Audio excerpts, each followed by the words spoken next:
વડનગર નવનિયુક્ત પાલિકા સદસ્ય અને સ્ટેન્ડિંગ ચેરમેન ઉત્તમ પટેલનું નિધન થયું છે. ઉત્તમ પટેલ વડનગર વોર્ડ નંબર 2 માં બહુમતી સાથે જીતીને આવ્યા હતા.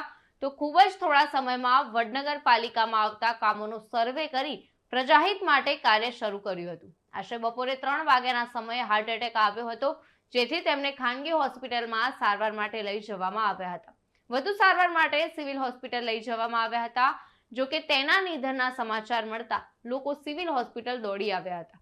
તેમના અચાનક નિધનથી વડનગર ભાજપ પરિવાર સહિત પરિવારના સભ્યો તેમજ સદસ્યો શોકમગ્ન બન્યા હતા. વડનગર પાલિકા પ્રમુખ મિતિકાબેન શાહે દુઃખ વ્યક્ત કર્યું હતું.